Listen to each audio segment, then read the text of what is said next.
தண்டனை முழுக்க முழுக்க வெளி தோற்றத்தினை அடிப்படையாக வைத்து நிறைவேற்றப்பட்டது. சிந்தனை.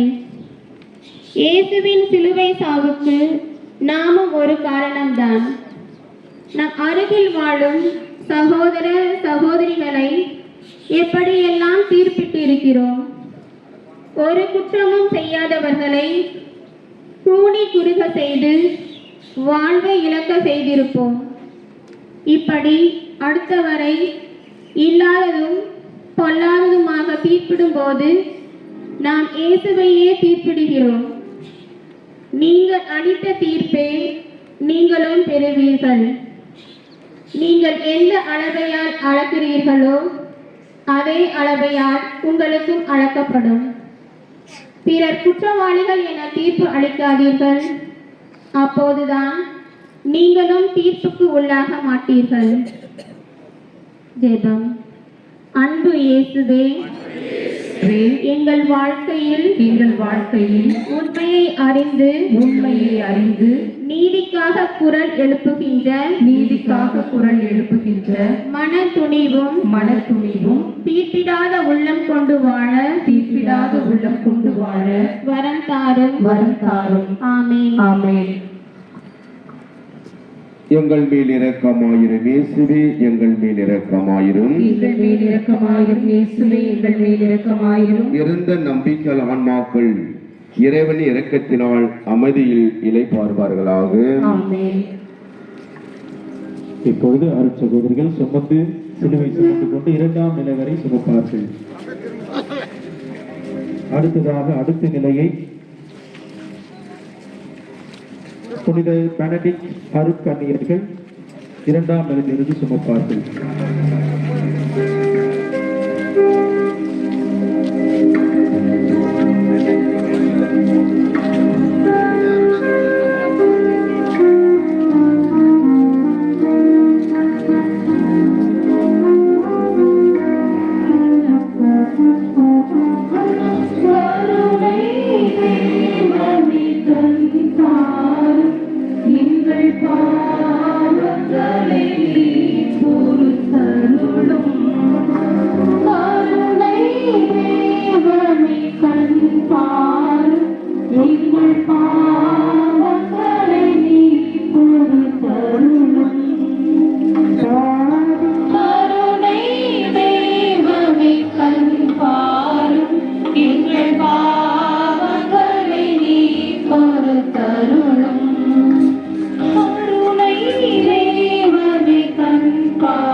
இரண்டாம் நிலை. சுமை தாங்குபவருக்கு சிலுவை சுமை. இறை இயேசுவே, உம்மை ஆராதித்து வணங்கி நன்றி செலுத்துகிறோம்.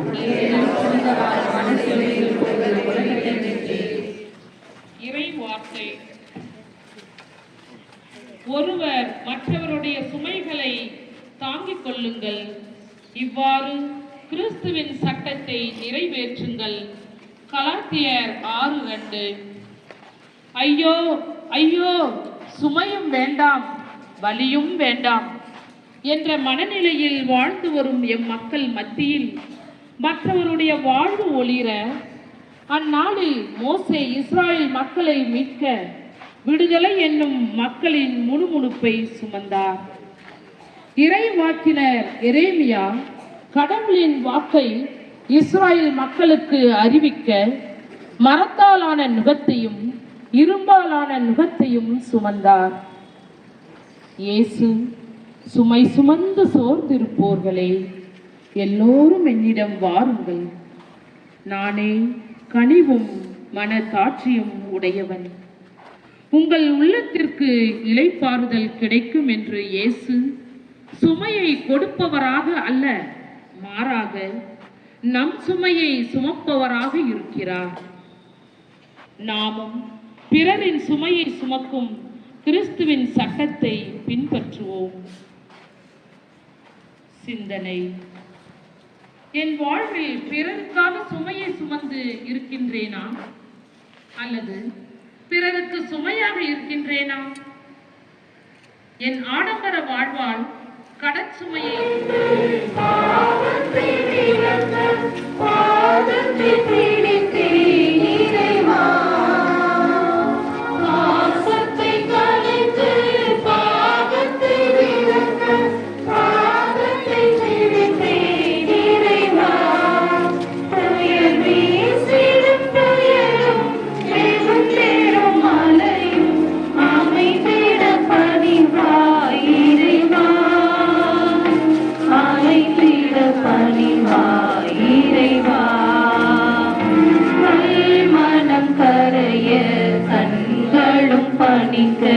கைகளை குவித்தே இறைவா, என் மனம் வருவாய் இறைவா.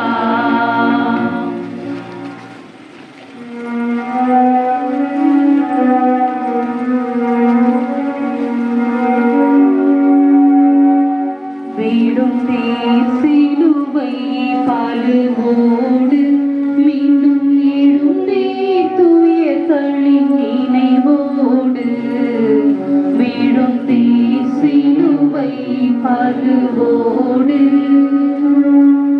எனக்காக இறைவா, எனக்காக இடர்பட வந்தே, எனக்காக இடர்பட வந்தீர் எனக்காக.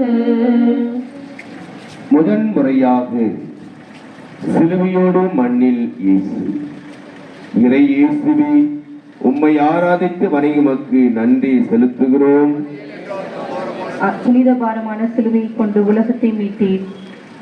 இறை வார்த்தை: வீழ்ந்தாலும் விழுந்து கிடக்க மாட்டார்கள், ஆண்டவர் அவர்களை தம் கையால் தூக்கி நிறுத்துவார். விழாத மனிதன் விரக்தியில் வீழ்ந்தும் எழாத மனிதன் வரலாற்றில் சாதித்ததே இல்லை. ஒவ்வொரு வீழ்ச்சியும் வாழ்க்கையின் புது புது அர்த்தங்களை கொடுக்கிறது. அர்த்தமற்ற வீழ்ச்சி அவமானத்தை தரும். அர்த்தத்தோடு விடும் வீழ்ச்சிக்கு 1000 அனுபவங்களை தரும். வரலாற்றில் அமெரிக்க நாட்டின் முன்னாள் அதிபர் அபிரகாம் லிங்கன் 18 முறை தேர்தல் தோல்வியால் விழுந்தார். மீண்டும் தேர்தலில் நின்று எழுந்து வெற்றி பெற்றார். 18 முறை வீழ்ந்தாலும் வெற்றியைத்தான் கொண்டாடினார்கள். விவிலியத்திலே இயேசு உலக அரசராக வருவார் என்ற உள்நோக்கத்தோடு யூதாஸ் காரியோத்து இயேசுவை காட்டிக் கொடுத்து மனம் மாறாமல் வீழ்ச்சியை கண்டு விரக்தியில் தூக்கில் தூங்கினார்.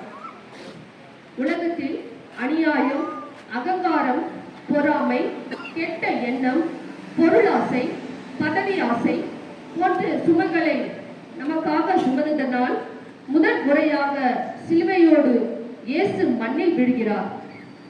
இந்த உலகத்தில் நமக்காக தினந்தோறும் விழுகின்றார். மீண்டும் வீரத்தோடு எழுந்தார்.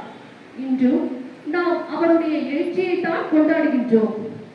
எழுச்சியின் நாயகன் இயேசு வீரத்தோடு எழுந்து நம் வாழ்க்கை பயணத்தை மீண்டும் தம் கையால் தூக்கி நிறுத்துவார். சிந்தனை: இயேசுவின் வீழ்ச்சிக்கு நானும் ஒரு காரணமாக இருக்கிறேன்.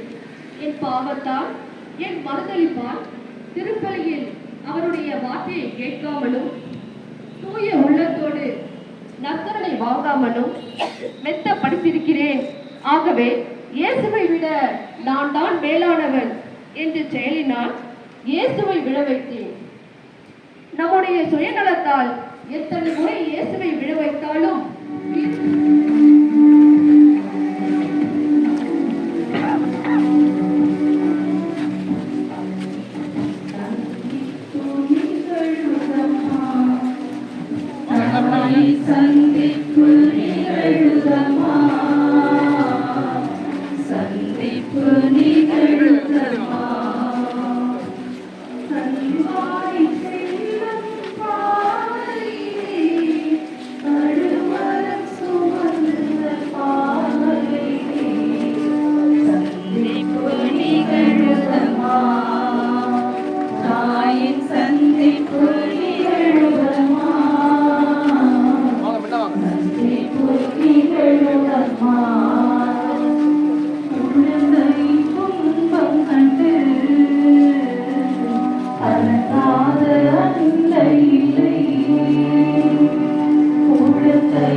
தாய் தன் பிள்ளையை தேற்றுவது போல் நான் உங்களை தேற்றுவேன். நீங்கள் எருசலேமில் தேற்றப்படுவீர்கள். 150 கிலோ எடை கொண்ட சிலுவையை சுமந்து செல்லும் பாதையில் இயேசுவின் மனதில் பல்வேறு எண்ண ஓட்டங்கள். அவற்றில் ஒன்றுதான், தன் தாய் என்ன கதி ஆவார், தன் தாய் எப்படி தவிப்பார். இந்த உலகத்தில் தன் தாயை தவிர உறவு என்று யாருமே இல்லை. தன் தாய்க்கு தன் மகனை தவிர பெரிதொன்றும் இல்லை என்ற எண்ணத்தோடு தன் தாயை சந்தித்த ஒரு தருணம் தான் அது. எல்லா தாய்மார்களின் கனவுகள், தன் மகன் பெரிய பொறுப்பில் இருப்பான், எல்லா மக்களும் பாராட்டும் விதத்தில் இருப்பான். இப்படி ஒரு சிலுவையை சுமந்து செல்லும் கத்தாத செம்மலை போன்ற மகனை பார்த்து துடித்தது அன்னை மரியாளின் இதயம். ஒரு நாளில் உன் இதயத்தை ஒரு வாழ் ஊடுருவும் என்று எதிர்பார்த்த நிலையை கண்டு கனத்த இதயத்தோடு அன்னை மரியாதை சந்திக்கும் சந்திப்பு இது. அன்று தன் உறவினர் எலிசபெத்தை சந்தித்த போது ஆண்டவரின் தாய் என்று சொன்னதும் அருள் நிறைந்தவளே வாழ்க என்று வாழ்த்தியதும் இந்த கொலை நடுங்கும் சந்திப்புக்குத்தானா? இப்படி ஒரு சிலுவையை சுமந்து வரும் தன் மகனை சந்திக்கக்கூடிய ஒரு வாழ்த்தால் பேச முடியாமல் சிலுவையோடு நின்ற தன் மகனுக்கு ஆறுதல் சொல்லவும் முடியாமல் வலுவின்றி ஆறுதல் சொல்லி நிற்கும் தன் மகனை தன் தாய் மரியா தேற்றுகிறார். உன் எது நோக்கு ஆற்றல் பெறும் மகனே, உன் லட்சியம் இலக்கை அடையும் என உறுதி கொள். தன் மகனுக்கு உறுதியும் தைரியமும் ஊட்டிய ஒரு கல்வாரி பாதையின் சந்திப்பில் சகாப்தம் செய்தார் அன்னை மரியா. எனவே இந்த சந்திப்பு ஒரு சகாப்தத்தின் சந்திப்பாகும். அவரை கொண்டு நான் வாழ எவரை கண்டும் பயமில்லை. இறைவன் எனது மீட்பானார்.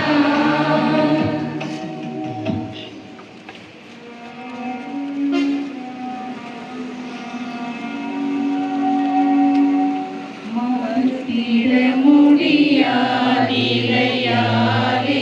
சீமோன் வருந்தினார் தன்னை உன்னோடு. மறுத்திட முடியாதில்லையாலே எனக்காக இறைவா எனக்காக இடர்பட வந்தீர், எனக்காக இடர்பட வந்தீர் எனக்காக.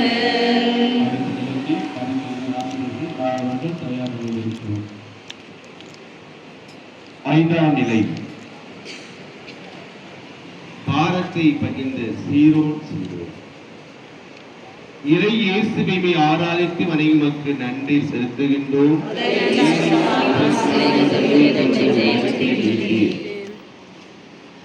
இறை வார்த்தை.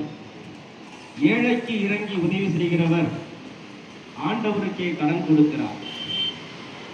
அவர் கொடுத்ததை ஆண்டவரே திருப்பி தந்திடுவார். நீதிமொழிகள் 19:17. நீரே மெசியா, வாழும் கடவுளின் மகன். ஆண்டவரே, இது உமக்கு நிகழக்கூடாது. பாருங்கள், நாமும் அவரோடு சென்று இறப்போம். ஆண்டவரே, உம் அரியணையில் வலப்புறத்தில் ஒருவனும் இடப்புறத்தில் ஒருவனும் அமர்த்தி இயேசுவோடு உண்டு குடித்து உறவாடிய சீடர்கள் எங்கே போனார்கள்? தள்ளாடி நிலை தடுமாறி தவிக்கும் வேளையில் உதவக்கூட ஒருவரும் இல்லை. காலம் அறிந்து செய்யப்படாத உதவி பயனற்றதாகும். தம்மோடு இருந்த சீடர்கள் உதவ பயந்து ஓடிவிட்டனர். காலத்தால் செய்த நன்றி ஞானத்தால் பெரிது. காலம் கடத்தாமல் கரம் கொடுத்து உதவிய சீரின் ஊரை சேர்ந்த சீமோன் இயேசுவின் பாரத்தை சுமந்ததினால் மனிதரானார். இயேசுவுக்கு உதவிய சீமோன் புதிய ஆற்றலும் அருளும் பெற்றார். உலகமறிந்த உன்னதராக அறியப்பட்டார். தன் நண்பனுக்காக உயிரை கொடுப்பதை விட சிறந்த அன்பு யாரிடமும் இல்லை என்ற வார்த்தைக்கு ஏற்ப சிறந்த நண்பனாக, இயேசுவின் பாரத்தை சுமக்கும் அளவுக்கு உற்ற நண்பனாக, தோள் கொடுக்கும் நண்பனாக திகழ்ந்தார். ஆண்டவருக்கு உரியவரான சீரேன் சீமோனை போல நாமும் மனமும் வந்து உதவி புரிவோம். சிந்தனை. நீரையாய் பதிந்தது உன் வதனம், அன்பின் விலையாய் மாறின் சிறு துணியில். நீரையாய் பதிந்தது உன் வதனம், எனக்காக இறைவா, எனக்காக இறைவன வந்தீர், எனக்காக இறைவன வந்தீர், எனக்காக. ஆறாம் நிலை வீரத்தில் இயேசின் முகம் பதித்து இறை இயேசு தேவை ஆராதித்து வரைவதற்கு நன்றி செலுத்துகிறோம்.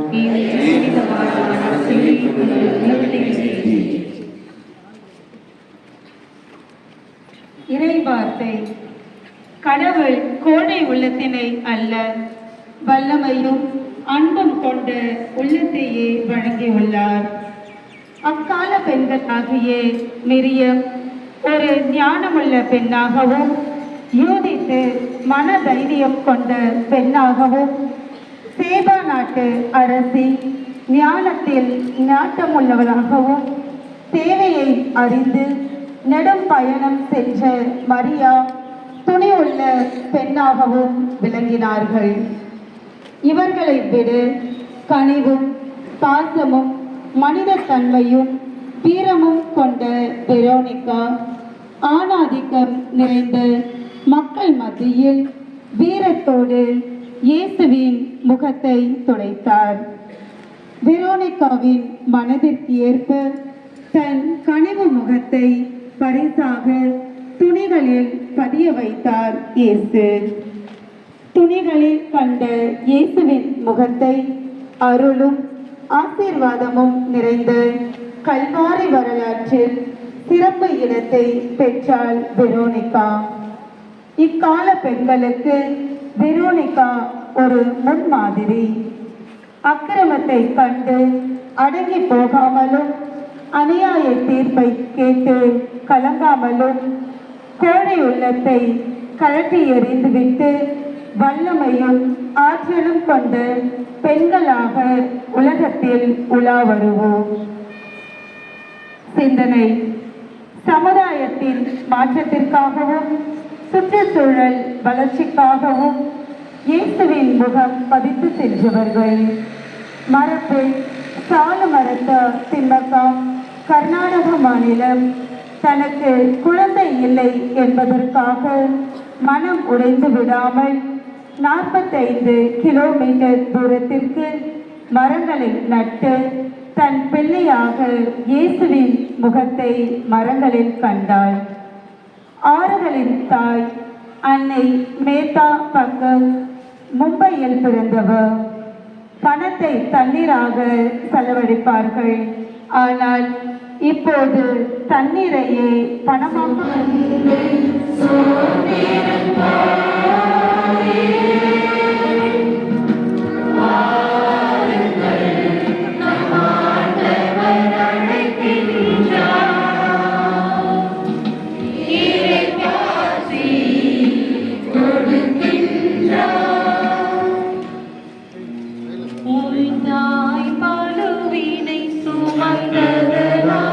அங்கு சாய்ந்தே நிலவில் மறுமுறையும்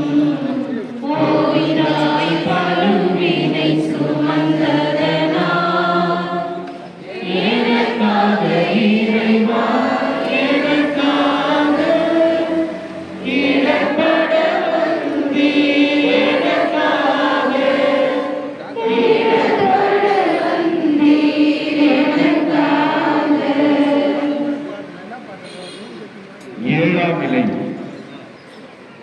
இரண்டாம் முறை இயேசு மீண்டும் மாறினார். இறை இயேசுவை ஆராதித்து வரைமக்கு நன்றி செலுத்துகின்றோம்.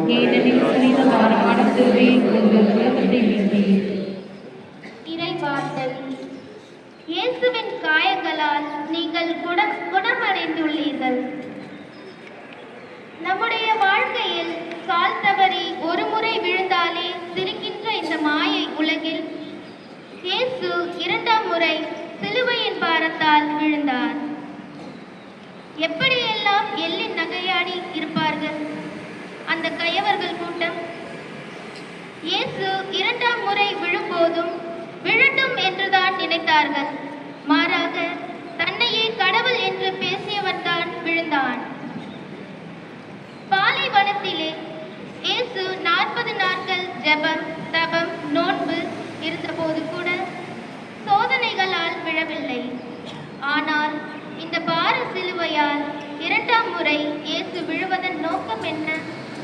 இந்த மனிதர்களின் பாவம் மற்றும் இயேசுவுக்கு நாம் செய்த துரோகம் மிக கூடியது.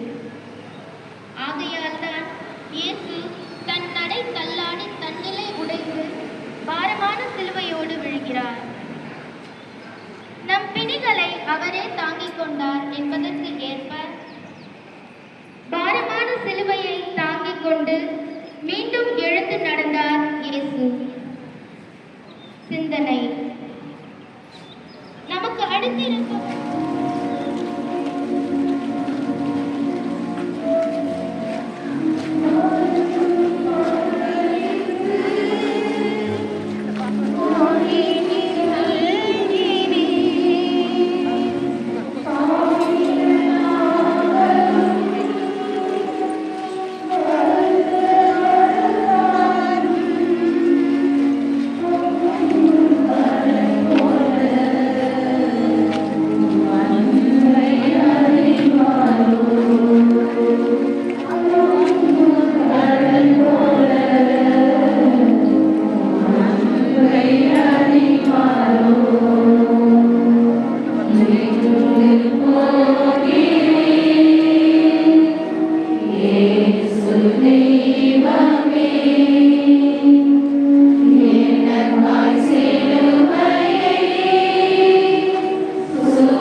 தேவத்திற்கு ஆறுதலான இயேசுவை ஆராதித்து வரைமக்கு நன்றி செலுத்துகின்றோம்.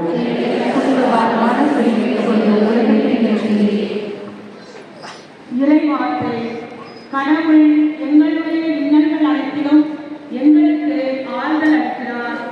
நாங்கள் கடவுளிடமிருந்து ஆறுதல் பெற்றுள்ளதால் பல்வேறு இன்னல்களில் உடலும் மற்ற மக்களுக்கும் ஆறுதல் அளிக்க எங்களால் முடிகிறது.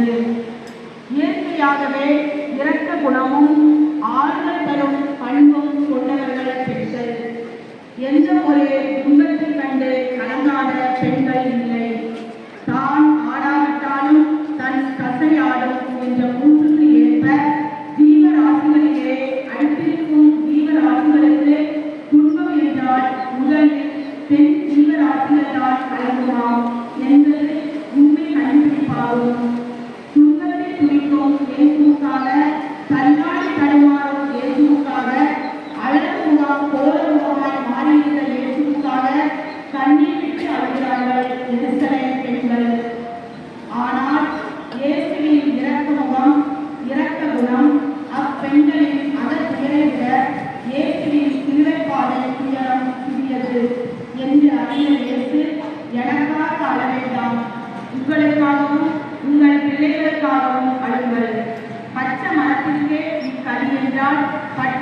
மகனுக்கு என்ன கலையோ என்று சொல்லி பெண்களுக்கு ஆறுதல் கூறுகிறார்.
சிந்தனை ஆராதித்து அனைவருக்கு நன்றி செலுத்துகின்றோம்.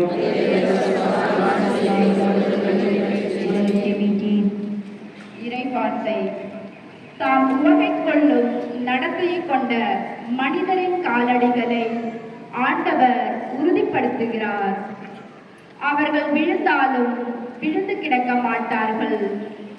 ஆண்டவர் அவர்களை தம் கையால் தூக்கி நிறுத்துவார்.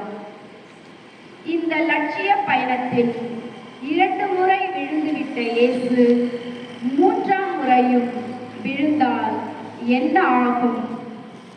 மீண்டும் எழுந்து நடப்பாரா? மீண்டும் லட்சிய பயணத்தை தொடர்வாரா என்ற சந்தேகம் இயேசுவை தவிர மற்ற எல்லோருக்கும் இருந்தது. ஆனால் உயிர் உடலில் ஒட்டியிருக்கும் வரை, என் உடல் இயங்கும் வரை விழுந்தே கிடக்க மாட்டேன் என்று தன் தந்தையின் விருப்பத்தை நிறைவேற்றுவேன் என்ற லட்சிய வேகம் இயேசுவின் உள்ளத்தில் மட்டும் அல்ல, அவரின் உடலிலும் ஊறிப்போய் இருந்தது. இயேசு 3ஆம் முறை விழுந்தாலும் நாடி நரம்பு உடம்பு எல்லாம் ஊறிப்போன தந்தையின் திருப்பத்தை நிறைவேற்றும் லட்சிய வெறிதான் 3ஆம் முறை. இயேசு எழுந்து நடக்கவில்லை என்றால் இந்த ஆலயத்தை இடித்து விடுங்கள், இதை 3 நாளில் கட்டி எழுப்புவேன் என்ற சூளுரை பொய்யாகிவிட்டிருக்கும். 3ஆம் முறை விழுந்து லட்சியத்தை தொடரவில்லை என்றால் 3ஆம் நாள் உயிர்த்தெழுவேன் என்ற இயேசுவின் வாக்கு சவாலாக இருந்திருக்கும். ஒரு லட்சியவாதிக்கு விழுதல் அழகு, விழுந்தாலும் மீண்டும் எழுதல் பேரழகு. இயேசு சிலுவை பாரத்தால் விழுந்தார், மீண்டும் எழுந்தார், தன் பயணத்தை தொடர்ந்தார். தன்னை தந்தவர் தரணி வாழ்த்திட தரையில் வீழ்ந்தவர் மனிதா மனிதா, நீ காரணம் கண்ணீர் சிந்துவாய். மனமே மனமே இறைவனை பாரு, செந்நீர் சிந்தி சிலுவையை சுமக்கும்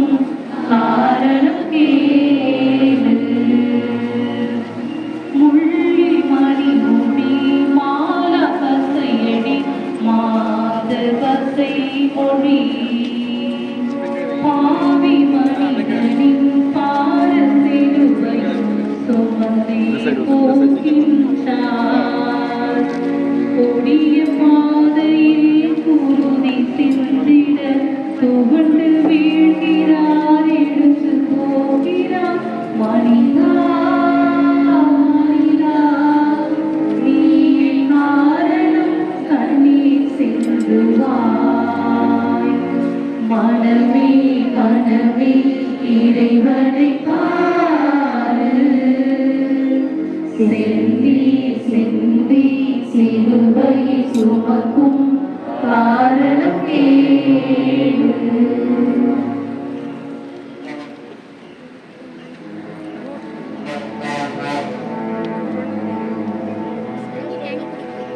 உடைகளை கலைந்திட உம்மை தந்தி, இரத்த மழைகள் திறந்திட மேனொந்தி. உடைகளை கலைத்திட உம்மை தந்தி, எனக்காக இறைவா எனக்காக இடப்பட வந்தே, எனக்காக இடப்பட வந்தே, எனக்காக. 10ஆம் நிலை.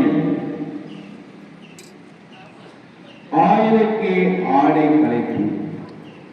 இறை இயேசுவை ஆராதித்து அனைவருக்கு நன்றி செலுத்துகிறோம்.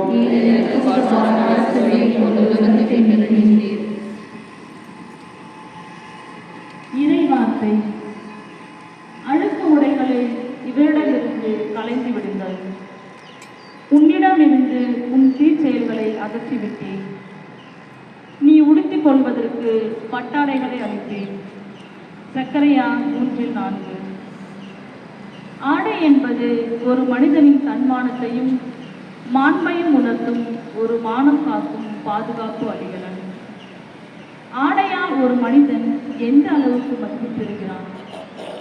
ஆடையில்லா மனிதன் அரை மனிதன், அதுவும் இல்லா மனிதன் மனிதனே இல்லை என்று கருதும் இக்காலகட்டத்தில் இயேசுவின் ஆடையை கரட்டி அவமானப்படுத்தும் முறை மனிதானமற்ற செயல், திட்டமிட்டே செய்யப்பட்ட ஒரு செயல். அந்த இயேசுவின் ஆடையை முடிக்கப்பட்டு அசிங்கப்படுத்தப்பட்டார். ஆனால் நாகரிகம் என்ற பெயரில் அரைமுறை ஆடை அணிந்து அசிங்கப்படுத்தும் நிலைதான் உள்ளது. இன்று நாம் வாழும் சூழலில் ஆடை அணிந்தும் அரை மனிதர்களாக மாறி வரும் காலகட்டத்திற்கு தள்ளப்பட்டிருக்கிறோம். நம் மானம் காக்க இயேசு ஆடையின்றி அவமானப்பட்டார். நாம் மாண்போடு வாழ தன் மாண்பை இழந்து நின்றார். நான் ஆடையின்றி இருந்தேன், எனக்கு ஆடை அணிந்தீர்கள். சின்னஞ்சிறியோருக்கு செய்த போதெல்லாம் எனக்கே செய்தீர்கள்.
பதினொன்றாம் நிலை. ஆணிகளோடு இயேசுவின் கால்களும் கரங்களும். இறை இயேசுவை ஆராதித்து அனைவருக்கு நன்றி செலுத்துகின்றோம். புனித பாரமான சிலுவையை கொண்டு உலகத்தை மீட்டீர். இறைவார்த்தை, நமக்கு எதிரான ஒப்பந்த விதிகள் பல கொண்டு கடன் பத்திரத்தை அவர் அழித்துவிட்டார். அதை சிலுவையில் வைத்து ஆணியடித்து அறவே ஒழித்து விட்டார். கொலைசெயர் 2ஆம் அதிகாரம் 14ஆம் வசனம். இயேசுவின் வாழ்வில் 3 என்பது 2 கலந்ததாக இருக்கிறது. இறைவன் இருவராக இருந்தாலும் 3 ஆட்களாக இருக்கிறார். 3 ஆண்டுகளில் தன் இறையாட்சி பணியை செய்து இறைவனின் திட்டத்தை மண்ணுலகில் கட்டி எழுப்பினார். 3 ஆணிகளால் தன் கைகளையும் கால்களையும் தைத்தாலும் தன் மீட்பு தத்துவத்தை எவராலும் ஆணியாலோ அதிகாரத்தாலோ சிலுவையில் அறைய முடியாது என்ற அவமான சின்னத்தை ஞானத்தின் சின்னமாக மாற்றினார். 3 முறை தன் சாவை அறிவித்து 3 நாளில் நான் உயிர்த்தெழுவேன், இவ்வாலயத்தை எழுப்பிவிடுங்கள், 3 நாளில் இவ்வாலயத்தை கட்டி எழுப்புவேன் என்று சொல்லி 3ஆம் நாள் உயிர்த்தெழுந்தார். நாம் கூட தினந்தோறும் அடுத்தவரை சிலுவையில் கொண்டு இருக்கிறோம். பல நேரங்களில் நாம் அடுத்தவரை ஆணியால் அடிக்கிறோம். அறையப்பட்டவர்களின் கெட்ட கல்வனை போன்று நம்மை நாமே அறைகிறோம். பல நேரங்களில் இயேசுவை போல் உள்ள மனிதர்களை பழி சுமத்துகிறோம். நாம் தண்டிக்கப்படுவது முறையே, ஆனால் ஒரு பாவ பழியும் அறியாத இயேசுவை சிலுவையில் அறையப்படுவதுதான் வேதனையான காரியம். இதே போல நம் நல்ல மனிதர்களை என்னவெல்லாம் சொல்லி வார்த்தை என்னும் ஆணிகளால் ஆராதித்து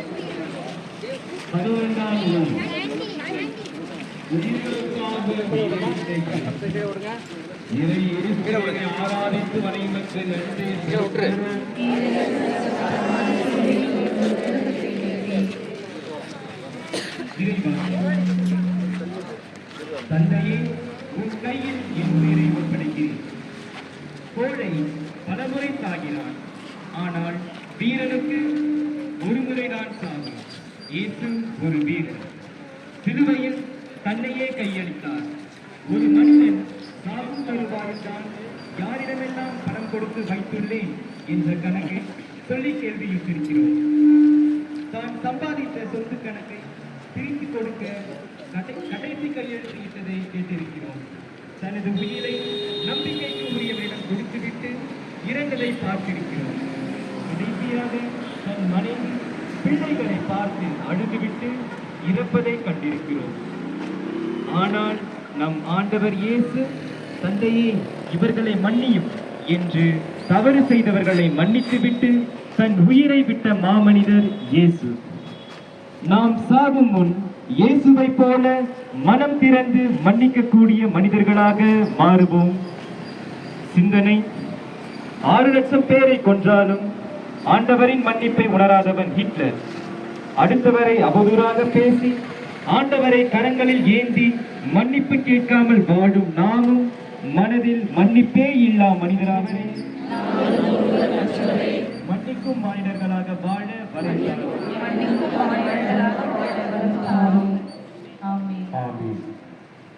எங்கள் மேல் இரக்கமாயிரம் ஆண்டவரே, இரக்கமாயிரம். இறந்த நம்பிக்கையால் ஆன்மாக்கள் இறைவன் இரக்கத்தினால் அமைதியில் இளைப்பார்வார்களாக. ஆமென். ஆரோக்கியத்தை நம்பித்தவர்கள் சில வைத்திருப்பார்கள் என்பதாக இவ்விதமாக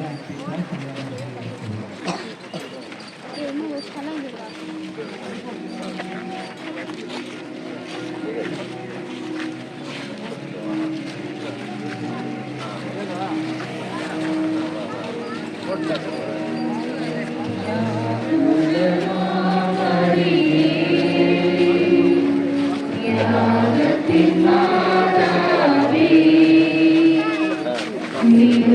you.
பாரமான சிலுவையை கொண்டு உலகத்தை மீட்டீர்.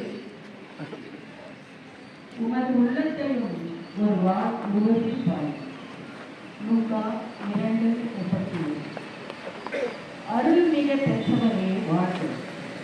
ஆண்டவர் உம்மோடு இருக்கிறார் என்ற வார்த்தை கேட்டு மரியா இந்த வாழ்த்து எத்தனையதோ என்று எண்ணி கலக்கம்.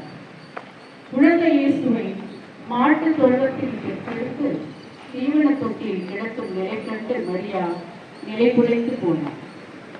இயேசுவை காணிக்கையாக அர்ப்பணிக்கும் தருணத்தில் இரு மாடப்புறாக்களை காணிக்கையாக கொடுக்கும் அளவுக்கு ஏழ்மையில் நின்றார். காணாமல் போன இயேசுவை தேடி 3ஆம் நாளும் கால்கள் கடக்க மனம் நிம்மதியின்றி எங்கே போய்விட்டானோ, தான் ஏதாவது தவறு செய்துவிட்டேனா என்று இப்படியெல்லாம் யோசனையில் அலைந்தாள் மரியா. இயேசுவை கண்ட மரியா, மகனே, ஏன் இப்படி செய்தார்? இதோ பாரும், நானும் உன் தந்தையும் மிகுந்த கவலையோடு தேடிக்கொண்டிருந்தோமே என்பதும், இயேசு, நீங்கள் நேரில் தேடியுங்கள், நான் என் தந்தையின் அலுவலில் ஈடுபட்டிருப்பேன் என்று உங்களுக்கு தெரியாதா என்று கேட்டு அன்னை மரியாதை சிந்திக்க வைத்து, ஏன் மகன் இப்படி பேசுகிறான் என்ற பயம் உள்ளத்தை ஊடுருவியது. இரத்த வெள்ளத்தில் கால்கள் தடுமாறி இடறி பின்னி பிணைந்து விடும் தருணத்தில் சிறு சுமையோடு தன் மகனை சந்தித்த மரியா கலங்கி துடித்து போகிறார். மகன்தான் தாயை அடக்கம் செய்ய வேண்டும் என்பது இயற்கை விதி. ஆனால் இறந்த இயேசுவை தன் மகனை செலுத்தி கதையோடு உரத்தை பாருங்கள், எப்படி ஒரு கொடுமையை பார்த்தார்களால்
நிலை கல்லறை அற்றவருக்கு கல்லறையில் அடைக்காப்பு. இறை இயேசுவை ஆராதித்து வணங்குவதற்கு நன்றி செலுத்துகிறோம். ஏனெனில் புனித பாரமான சிலுவையை கொண்டு உலகத்தை மீட்டீர்.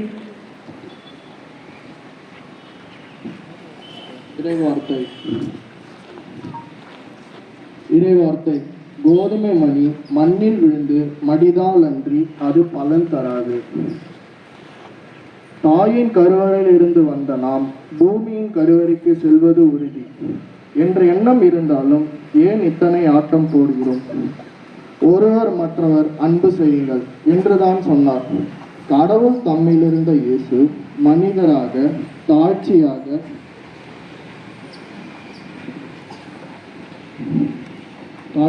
இருப்பதுதான் கோதுமை மணி குணம். கோதுமை மணி தன்னையும் இழக்கும், அடுத்தவரையும் வாழ வைக்கும். அந்த கோதுமை மணியாகத்தான் கல்லறையில் அடக்கம் செய்யப்பட்டார்.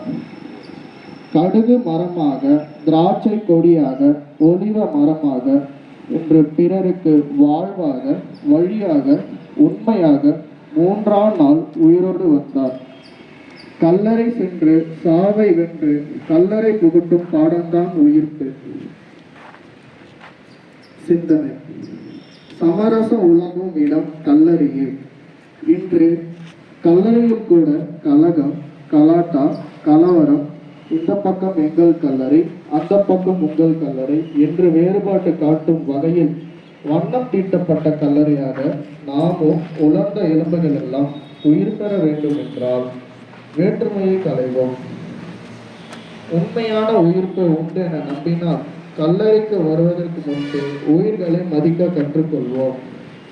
இறந்த பிறகு மாலை போடுவதை விட உயிரோடு இருக்கும் போது மாண்பை காட்டுவோம்.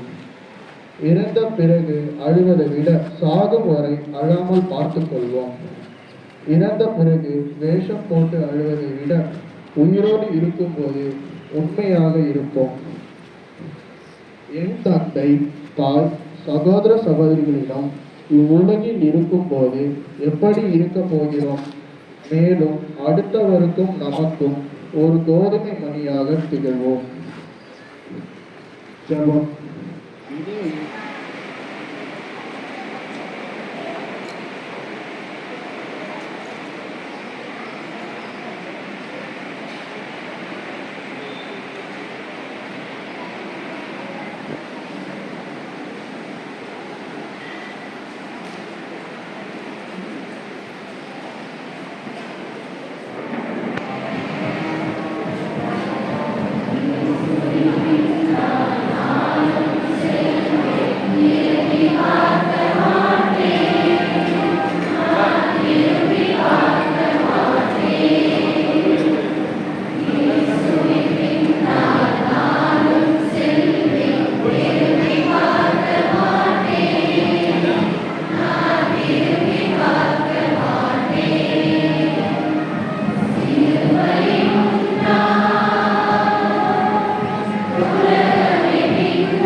நம்முடைய பாடுகளிலிருந்து விடுதலை பெறுவதற்காக வருகிறோம்.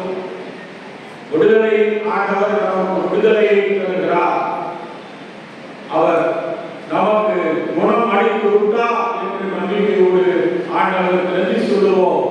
பாடுகளின் பாதையிலே நம்முடைய பாவங்கள் இருந்து நம்மை முழுமையாக அவர் புனிதமாக்கி விட்டார், குணமாக்கி விட்டார்.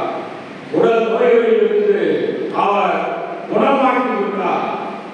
உள்ளத்தினுடைய காரியங்களிலிருந்து அவர் குணமாக்கி விட்டார். இன்னும் நம்முடைய கவலை கண்ணீர்களை சுமந்து சோர்ந்து இருந்தவர்களை இந்த பாடுகளின் பாதையில் சுமைகளை நீக்கி அவர் சுகம் தந்து விட்டார்.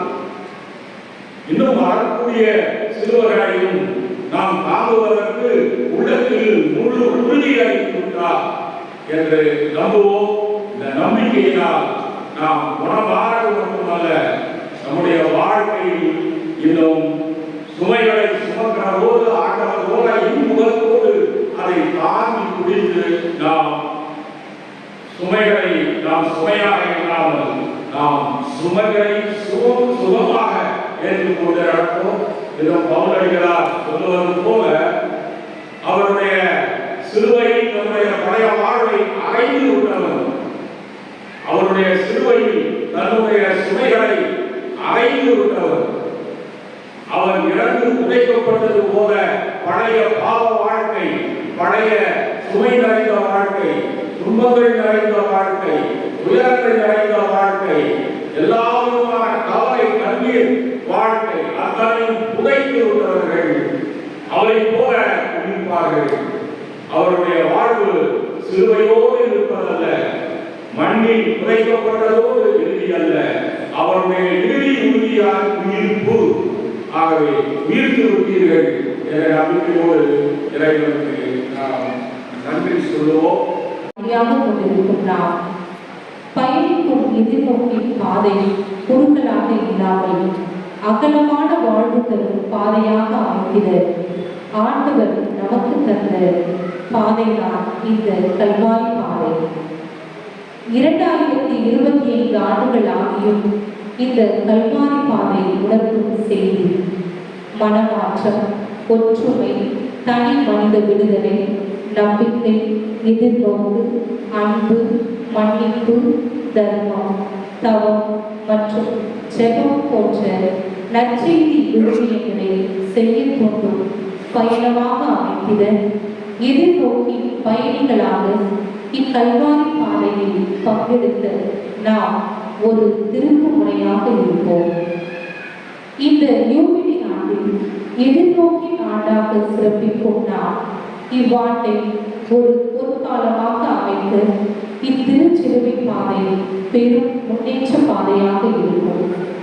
இந்த திருச்சிலுவை பாதையில் நடக்கையில் எந்த ஒரு உயிர்களுக்கும் தீங்கிழைக்காத மனிதர்களாக மாற்றமடைய, அடுத்தவருக்கு உபத்திரம் செய்யாத மாநிலங்களாக வாழ, உலகமயமாக்கலில் சிக்காத சிந்தனைவாதிகளாக சாதிக்க, புதியதொரு அன்பு சமூகத்தை அமைக்க, நாம் இருக்கும் இல்லத்திலும் இடத்திலும் இறை ஆட்சியை கட்டி எழுப்பும் மறு கிறிஸ்தவர்களாக மாற்றம் பெற, சிலுவை பயணத்தின் எதிர்நோக்கை அடைய இத்திருச்சிலுவை பாதையில் வேண்டியதையும் கேட்டதையும் நற்செயலாக செய்ய முயற்சி செய்வோம்.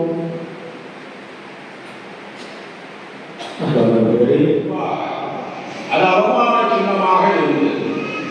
பாவத்தினுடைய பாவைகள் சுமக்கும் சின்னமாக இருந்தது.